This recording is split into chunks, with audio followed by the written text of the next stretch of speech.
Jueces capítulo 19, nueva traducción viviente, el levita y su concubina. En esos días Israel no tenía rey. Hubo un hombre de la tribu de Leví que vivía en un lugar remoto de la zona montañosa de Efraín. Cierto día se llevó a su casa una mujer de Belén de Judá para que fuera su concubina. Pero ella se enojó con él y volvió a la casa de su padre en Belén. Unos 4 meses después, su marido viajó a Belén para hablar personalmente con ella y convencerla de que regresara. Llevó consigo a un siervo y a un par de burros. Cuando llegó a la casa del padre, éste lo vio y le dio la bienvenida. Su suegro, el padre de la joven, insistió en que se quedara por un tiempo, así que pasó allí 3 días comiendo, bebiendo y durmiendo. Al 4.º día, el hombre se levantó temprano y estaba listo para partir, pero el padre de la joven le dijo a su yerno: «Come algo antes de irte». Así que los 2 hombres se sentaron a comer y beber juntos. Luego el padre de la joven le dijo: «Quédate, por favor, otra noche y diviértete». El hombre se levantó para irse, pero su suegro siguió insistiendo en que se quedara, así que al final cedió y pasó allí otra noche. A la mañana del 5.º día, el hombre se levantó temprano nuevamente, listo para partir, pero una vez más el padre de la joven le dijo: «Come algo, después podrás irte esta tarde». Así que se pasaron otro día de festejo. Más tarde, mientras el hombre, su concubina y el siervo se preparaban para marcharse, el suegro le dijo: «Mira, está atardeciendo, quédate esta noche y diviértete, mañana podrás levantarte temprano y marcharte». Pero esta vez el hombre estaba decidido a irse, así que tomó a sus 2 burros ensillados y a su concubina y se dirigió a Jebús, es decir, Jerusalén. Ya era tarde cuando se acercaron a Jebús y el siervo le dijo: «Paremos en esta ciudad jebusea y pasemos aquí la noche». «No», le dijo su amo, «no podemos quedarnos en esta ciudad extranjera donde no hay israelitas. Seguiremos en cambio hasta Gibea. Vamos, tratemos de llegar hasta Gibea o Ramá, y pasaremos la noche en una de esas ciudades». Así que siguieron adelante. El sol se ponía cuando llegaron a Gibea, una ciudad situada en Benjamín, y se detuvieron allí para pasar la noche. Descansaron en la plaza de la ciudad, pero nadie los invitó a su casa para pasar la noche. Esa noche, un anciano regresaba a su hogar después del trabajo en los campos. Era de la zona montañosa de Efraín, pero vivía en Gibea, donde la gente era de la tribu de Benjamín. Cuando vio a los viajeros sentados en la plaza de la ciudad, les preguntó de dónde venían y hacia dónde iban. «Regresamos de Belén en Judá», le contestó el hombre. «Y vamos hacia una zona remota de la región montañosa de Efraín, donde yo vivo.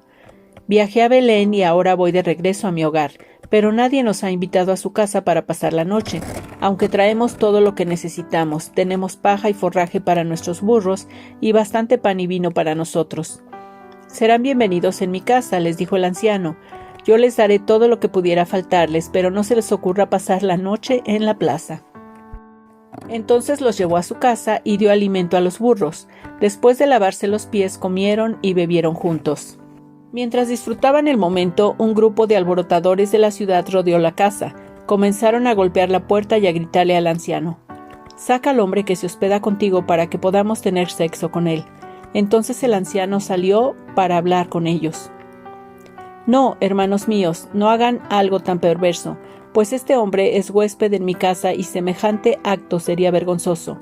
Miren, llévense a mi hija virgen y a la concubina de este hombre. Yo se las sacaré y ustedes podrán abusar de ellas y hacerles lo que quieran, pero no cometan semejante vergüenza contra este hombre». Sin embargo, ellos no le hicieron caso. Entonces el levita tomó a su concubina y la empujó por la puerta.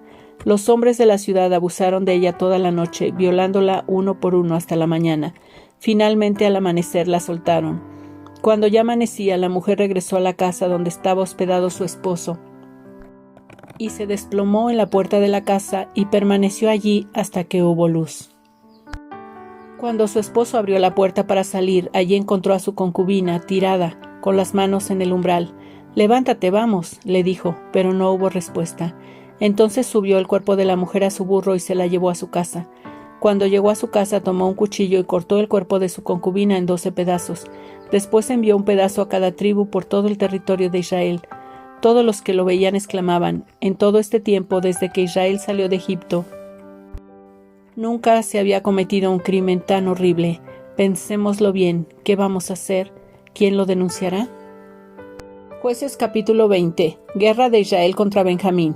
Entonces todos los israelitas se unieron como un solo hombre, desde Dan en el norte hasta Beerseba en el sur, incluidos los del otro lado del Jordán en la tierra de Galaad. Toda la comunidad se reunió en asamblea ante la presencia del Señor en Mizpa. Los líderes de todo el pueblo, de todas las tribus de Israel, 400,000 guerreros armados con espadas, ocuparon sus puestos en la asamblea del pueblo de Dios. Pronto llegó la noticia a la tierra de Benjamín de que las otras tribus habían subido a Mizpa. Entonces los israelitas preguntaron cómo había sucedido ese crimen tan terrible. El levita, el esposo de la mujer asesinada, explicó: Mi concubina y yo nos detuvimos para pasar la noche en Gibeá, una ciudad que pertenece a la tribu de Benjamín. Esa noche algunos de los ciudadanos prominentes de Gibeá rodearon la casa con la intención de matarme y violaron a mi concubina hasta que quedó muerta. Entonces corté su cuerpo en 12 pedazos y envié los pedazos por todo el territorio asignado a Israel, porque esos hombres han cometido un crimen terrible y vergonzoso. Ahora bien, todos ustedes, la comunidad entera de Israel, tienen que decidir aquí y ahora qué debe hacerse al respecto. Y todo el pueblo se puso de pie al mismo tiempo y proclamó a una voz: Ninguno de nosotros volverá a su hogar, no, ni una sola persona. En cambio, haremos lo siguiente con Gibeá. Echaremos suertes para decidir quién la atacará. 1/10 parte de los hombres de cada tribu se encargará de abastecer a los guerreros con provisiones. Los demás nos vengaremos de Gibeá en Benjamín por la infamia que sus hombres han cometido en Israel. Así que los israelitas estaban en total unanimidad y se juntaron para atacar la ciudad. Los israelitas enviaron mensajeros a la tribu de Benjamín diciendo: ¿Qué acto tan terrible se ha cometido en medio de ustedes? Entréguenos a esos hombres malvados, a esos perturbadores de Gibeá, para que los ejecutemos y así purifiquemos a Israel de semejante maldad. Pero los de Benjamín no quisieron escuchar. En cambio, salieron de sus ciudades y se juntaron en Gibeá para pelear contra los israelitas. En total de toda la tribu de Benjamín llegaron a Gibeá 27,000 guerreros armados con espadas, los cuales se sumaron a los 700 guerreros selectos que vivían allí. Entre las tropas selectas de Benjamín había 700 hombres zurdos capaces de tirar una piedra con la honda y acertar en un cabello sin errar el blanco. Israel, a su vez, tenía 400,000 soldados con experiencia en la guerra, armados con espadas, sin contar a los guerreros de Benjamín. Antes de la batalla, los israelitas fueron a Betel y le preguntaron a Dios: ¿Cuál de las tribus debe ser la primera en atacar a la gente de Benjamín? El Señor contestó: Judá debe ir primero. Entonces los israelitas salieron temprano a la mañana siguiente y acamparon cerca de Gibeá. Después avanzaron hacia Gibeá para atacar a los hombres de Benjamín, pero los guerreros de Benjamín que estaban defendiendo la ciudad salieron y mataron ese día a 22,000 israelitas en el campo de batalla. Sin embargo, los israelitas se animaron unos a otros y otra vez tomaron sus posiciones en el mismo lugar donde habían luchado el día anterior. Pues habían subido a Betel y habían llorado en presencia del Señor hasta la noche. Le habían preguntado al Señor: ¿Debemos salir nuevamente a pelear contra nuestros parientes de Benjamín? Y el Señor había dicho: salgan a pelear contra ellos. Así que al día siguiente volvieron a pelear contra los hombres de Benjamín, pero los hombres de Benjamín mataron a otros 18,000 israelitas, todos ellos expertos en el uso de la espada. Entonces todos los israelitas subieron a Betel y lloraron en presencia del Señor y ayunaron hasta la noche.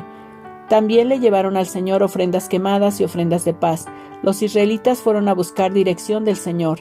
En esos días el arca del pacto de Dios estaba en Betel y el sacerdote era Fines, hijo de Eleazar y nieto de Aarón.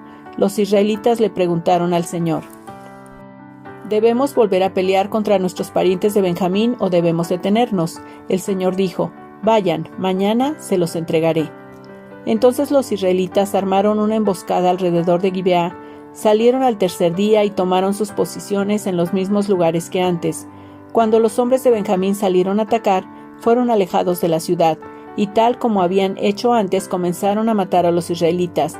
Unos 30 israelitas murieron en campo abierto y por los dos caminos, uno que lleva a Betel y el otro que lleva de vuelta a Gibeá. Entonces los guerreros de Benjamín gritaron: Los estamos derrotando igual que antes, pero los israelitas habían planeado huir de antemano para que los hombres de Benjamín salieran a perseguirlos por los caminos y quedaran alejados de la ciudad. Cuando los guerreros israelitas llegaron a Baal Tamar, se dieron vuelta y tomaron sus posiciones de batalla. Mientras tanto, los israelitas que estaban escondidos en emboscada al occidente de Gibeá salieron de repente a pelear. Sumaban 10,000 los guerreros israelitas selectos que avanzaron contra Gibeá.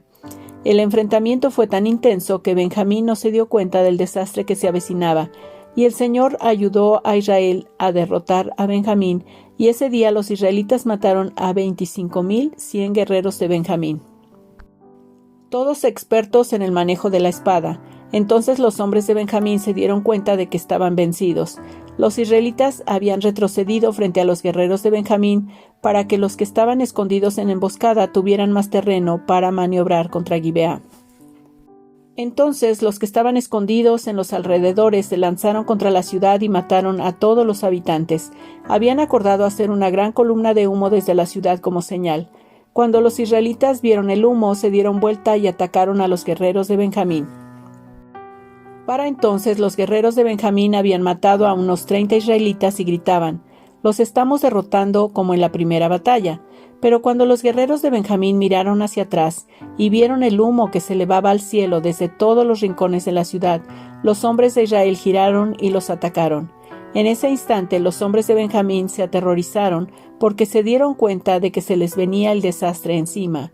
Así que dieron media vuelta y huyeron frente a los israelitas hacia el desierto, pero no pudieron escapar de la batalla.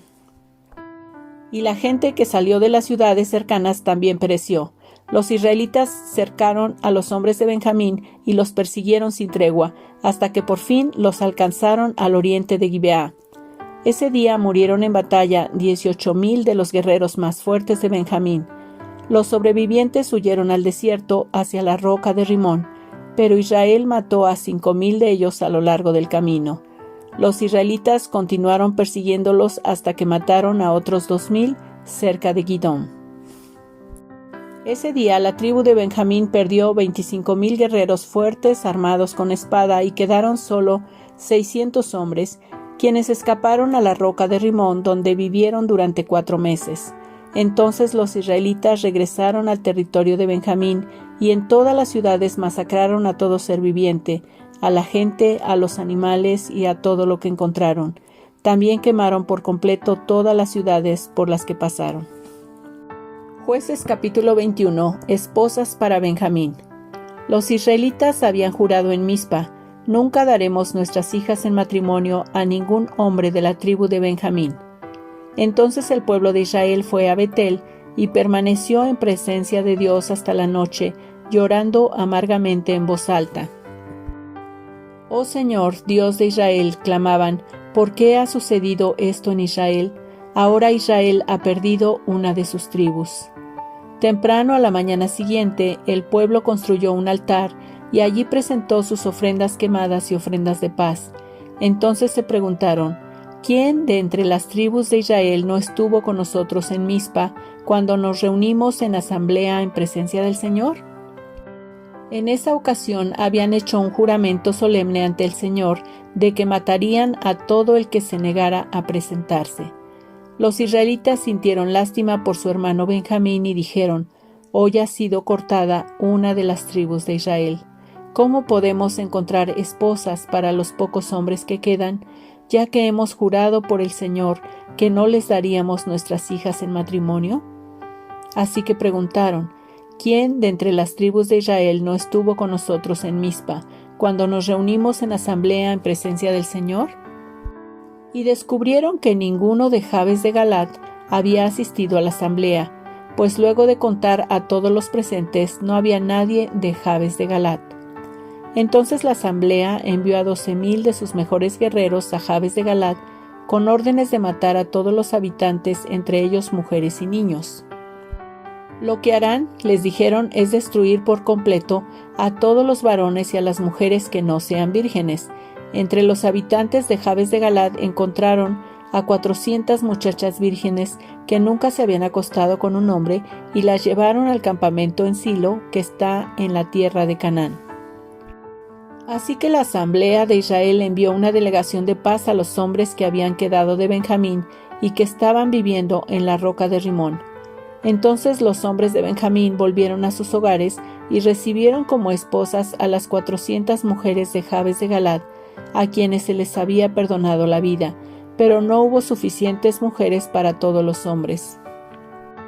El pueblo sintió lástima por Benjamín, porque el Señor había dejado un vacío en las tribus de Israel. A raíz de eso, los ancianos de la asamblea preguntaron: ¿cómo podemos conseguir esposas para los pocos que quedan, ya que las mujeres de la tribu de Benjamín están muertas? Los sobrevivientes deben tener herederos, para que no quede exterminada toda una tribu de Israel. Pero no podemos darles a nuestras hijas en matrimonio, porque hemos jurado solemnemente que quien lo haga caerá bajo la maldición de Dios.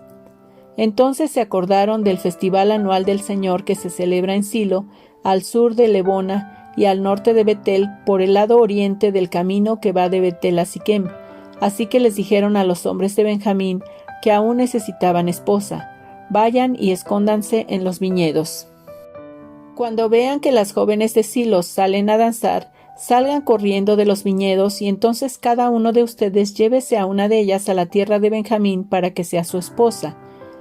Cuando los padres y los hermanos de las muchachas vengan a reclamarnos, nosotros les diremos: sean comprensivos, por favor, dejen que se queden con sus hijas, porque no encontramos esposas para todos ellos cuando destruimos Jabes de Galaad, y ustedes no son culpables de romper el voto, ya que en realidad no les entregaron a sus hijas en matrimonio. Así que los hombres de Benjamín hicieron lo que se les dijo. Cada hombre tomó a una de las mujeres mientras danzaban en la celebración y se la llevó para que fuera su esposa. Regresaron a su propia tierra, reedificaron sus ciudades y vivieron en ellas. Luego el pueblo de Israel se retiró por tribus y familias, y cada uno volvió a su propia casa. En esos días Israel no tenía rey, cada uno hacía lo que le parecía correcto según su propio criterio. Lucas capítulo 13, Nueva Traducción Viviente, un llamado al arrepentimiento. En esos días le informaron a Jesús que Pilato había asesinado a varias personas de Galilea mientras ofrecían sacrificios en el templo. ¿Piensan que esos galileos eran peores pecadores que todas las demás personas de Galilea?, preguntó Jesús. ¿Por eso sufrieron? De ninguna manera, y ustedes también perecerán a menos que se arrepientan de sus pecados y vuelvan a Dios. ¿Y qué piensan de los 18 que murieron cuando la torre de Siloé les cayó encima? ¿Acaso eran los peores pecadores de Jerusalén? No, y les digo de nuevo, a menos que se arrepientan, ustedes también perecerán. Parábola de la higuera estéril. Luego Jesús les contó la siguiente historia. Un hombre plantó una higuera en su jardín y regresó varias veces para ver si había dado algún fruto, pero siempre quedaba decepcionado. Finalmente le dijo al jardinero: llevo 3 años esperando y no ha producido ni un solo higo. Córtala, solo ocupa espacio en mi jardín. El jardinero respondió: Señor, dale otra oportunidad. Déjala un año más y le daré un cuidado especial y mucho fertilizante. Si el año próximo da higos, bien. Si no, entonces puedes cortarla. Jesús sana en el día de descanso. Cierto día de descanso, mientras Jesús enseñaba en la sinagoga, vio a una mujer que estaba lisiada a causa de un espíritu maligno. Había estado encorvada durante 18 años y no podía ponerse derecha. Cuando Jesús la vio, la llamó y le dijo: apreciada mujer, estás sanada de tu enfermedad. Luego la tocó y al instante ella pudo enderezarse. ¿Cómo alabó ella a Dios? En cambio, el líder a cargo de la sinagoga se indignó de que Jesús la sanara en un día de descanso. Hay 6 días en la semana para trabajar, dijo a la multitud. Vengan esos días para ser sanados, no el día de descanso. Así que el Señor respondió: hipócritas, cada uno de ustedes trabaja el día de descanso. ¿Acaso no desatan su buey o su burro y lo sacan del establo el día de descanso y lo llevan a tomar agua? Esta apreciada mujer, una hija de Abraham, estuvo esclavizada por Satanás durante 18 años. ¿No es justo que sea liberada aún en el día de descanso? Esto avergonzó a sus enemigos, pero toda la gente se alegraba de las cosas maravillosas que él hacía. Parábola de la semilla de mostaza. Entonces Jesús dijo: ¿a qué se parece el reino de Dios? ¿Cómo puedo ilustrarlo? Es como una pequeña semilla de mostaza que un hombre sembró en un jardín, crece y se convierte en un árbol, y los pájaros hacen nidos en las ramas. Parábola de la levadura. También preguntó, ¿a qué otra cosa se parece el reino de Dios? Es como la levadura que utilizó una mujer para hacer pan. Aunque puso solo una pequeña porción de la levadura en 3 medidas de harina, la levadura impregnó toda la masa. La puerta angosta. Jesús iba enseñando por ciudades y aldeas mientras seguía adelante camino a Jerusalén. Alguien le preguntó, Señor, ¿solo unos pocos se salvarán? Él contestó, esfuércense por entrar por la puerta angosta del reino de Dios, porque muchos tratarán de entrar pero fracasarán. Cuando el señor de la casa haya cerrado la puerta será demasiado tarde. Ustedes quedarán afuera llamando y rogando, Señor, ábrenos la puerta, pero él contestará, no los conozco ni sé de dónde vienen. Entonces ustedes dirán, pero comimos y bebimos contigo y enseñaste en nuestras calles. Entonces él responderá, les digo que no sé quiénes son ni de dónde vienen. Aléjense de mí todos ustedes que hacen maldad. Habrá llanto y rechinar de dientes, porque verán a Abraham y a Isaac y a Jacob, junto con todos los profetas en el reino de Dios, pero ustedes serán echados fuera. Y vendrán personas de todas partes del mundo, del oriente y del occidente, del norte y del sur, para ocupar sus lugares en el reino de Dios. Y tomen en cuenta lo siguiente, algunos que ahora parecen menos importantes, en ese día serán los más importantes, y algunos que ahora son los más importantes, en ese día serán los menos importantes. Lamento de Jesús por Jerusalén. En ese tiempo algunos fariseos le dijeron, «Sal de aquí si quieres vivir, Herodes Antipas quiere matarte». Jesús respondió, «Vayan y díganle a ese zorro que seguiré expulsando demonios y sanando a la gente hoy y mañana, y al tercer día cumpliré mi propósito. Sí, hoy, mañana y pasado mañana debo seguir mi camino, pues, después de todo, no se debe matar a un profeta de Dios en un lugar que no sea Jerusalén». Oh, Jerusalén, Jerusalén, la ciudad que mata a los profetas y apedrea a los mensajeros de Dios. Cuántas veces quise juntar a tus hijos como la gallina protege a sus pollitos debajo de sus alas, pero no me dejaste. Y ahora, mira, tu casa está abandonada y no volverás a verme hasta que digas, bendiciones al que viene en el nombre del Señor.